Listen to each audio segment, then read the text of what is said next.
ଆପଣଙ୍କ ଟଙ୍କା ଭାଇ କ'ଣ ବ୍ୟାଙ୍କରେ ଅଛି କି? ତାହେଲେ ଭିଡ଼ିଓଟା ଭାଇ ଆପଣଙ୍କ ପାଇଁ ସିଓର ଦେଖିବେ ଆଉ ଭିଡ଼ିଓଟା 5 ଜଣଙ୍କୁ ସେୟାର କରିବେ। କାହିଁକି କହୁଛି ଆପଣ ମନେ ମନେ ଭାବୁଥିବେ ଯେ ବ୍ୟାଙ୍କର ଭାଇ ମୁଁ ପଇସା ରଖିଛି ପୁରା ଅନିଶ୍ଚିତ ରହିଛି ପୁରା ଟେନସନ୍ ଫ୍ରି ପଇସା ବଢ଼ୁଛି ଏଫ୍.ଡି. କରିଦେଇଛି ସେଭିଂ ଇଣ୍ଟରେଷ୍ଟ ରେଟ୍ ଲାଗୁଛି ନା ଆପଣଙ୍କ ପଇସା ଆକ୍ଚୁଆଲି ବଢ଼ୁନାହିଁ ଆପଣଙ୍କ ପଇସା କମୁଛି। କ'ଣ ପାଇଁ କମୁଛି ମୁଁ ଡିଟେଲ୍ସରେ କହୁଛି ଭିଡ଼ିଓଟାକୁ ସେୟାର କରିବେ। ବ୍ୟାଙ୍କର ଯଦି ପଇସା ରଖୁଛନ୍ତି ଆପଣଙ୍କର ଇନଫ୍ଲେସନ୍ ତାକୁ ବିଟ୍ କରିଦେଉଛି। କେମିତି ଇନଫ୍ଲେସନ୍ ମାନେ କ'ଣ ଦର ବୃଦ୍ଧି ଆପଣଙ୍କର ଗୋଟେ ଜିନିଷ ଧର 100 ଟଙ୍କା ରହିଛି 6 ବର୍ଷ କି 10 ବର୍ଷ ପରେ ସେଇଟା 6 ଟଙ୍କା 107 ଟଙ୍କା ହେଇଯାଉଛି। ତା ମାନେ ଆପଣଙ୍କର ଯେଉଁ ଜିନିଷ ରେଟ୍ ବି ବଢ଼ୁଛି 6% 7% ଇଣ୍ଟରେଷ୍ଟ ଆପଣଙ୍କୁ ବ୍ୟାଙ୍କ ବି 10 ବର୍ଷ ପରେ ଆପଣଙ୍କୁ ବି 6% କି 7% ଇଣ୍ଟରେଷ୍ଟ ରେଟ୍ ଦେଉଛି।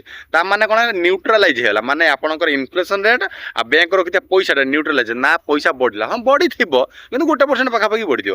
ତାମାନେ ଭାବନ୍ତୁ ଆପଣ ପଇସାଟା ଆକ୍ଚୁଆଲି ବଢ଼ୁନି ଯେଉଁ ସ୍ୱପ୍ନର ଶୋଇନାହାନ୍ତି ନା ଆପଣଙ୍କ ପଇସାଟା ବଢ଼ୁନି ପଇସାଟା ଭାଇ କମୁଛି। ସେଥିପାଇଁ ଭାଇ ଆମେ କରିମୁ କ'ଣ ଆମେ ବ୍ୟାଙ୍କର ତ ରଖିଦେଇଛୁ ଅଲରେଡ଼ି ବହୁତ ପଇସା ଡାଇଭର୍ସିଫାଏ କରିଦିଅ। ଡାଇଭର୍ସିଫାଏ ମିନ୍ସ ମାନେ ଆପଣଙ୍କ ପଇସାଟାକୁ ମାନେ କେଉଁଠି ରଖନ୍ତୁ SIP କରିଦିଅନ୍ତୁ ମ୍ୟୁଚୁଆଲ ଫଣ୍ଡ ରଖନ୍ତୁ ଷ୍ଟକ୍ରେ ଲଗାନ୍ତୁ ପୋଷ୍ଟାଲ ଲଗାନ୍ତୁ ଚାରିଆଡ଼େ ଡାଇଭର୍ସିଫାଏ କରିଦିଅନ୍ତୁ ଯେଉଁଠି ଇଣ୍ଟରେଷ୍ଟ ରେଟ୍ ଆପଣଙ୍କର ବିଟ୍ କରିବ ଆପଣଙ୍କର ଇନଫ୍ଲେସନ୍କୁ। ଯଦି ଏଇଭଳିଆ ଭିଡ଼ିଓ ଜାଣିବା ପାଇଁ ଚାହୁଁଛନ୍ତି ଫାଇନାନ୍ସିଆଲ ଭିଡ଼ିଓ ମୋ ପ୍ଲେଲିଷ୍ଟକୁ ଯାଇକି ପ୍ଲେଲିଷ୍ଟ ନହେଲେ ମୋ ଇନଷ୍ଟାଗ୍ରାମରେ ଯଦି ଦେଖୁଛନ୍ତି ଆପଣ ଇନଷ୍ଟାଗ୍ରାମ ପେଜ୍କୁ ଫଲୋ କରି ଆଉ ଏମର୍ଜେନ୍ସି ଫଣ୍ଡ ଲାଇଫ୍ରେ ନିହାତି ଦରକାର ଏମର୍ଜେନ୍ସି ଫଣ୍ଡ ରିଲେଟେଡ୍ ମୁଁ ଲିଙ୍କ୍ ଦେଇଦେଇଛି ଭିଡ଼ିଓଟା ଆପଣ ଦେଖିବେ। ରହିଲେ ଜୟ ଜଗନ୍ନାଥ।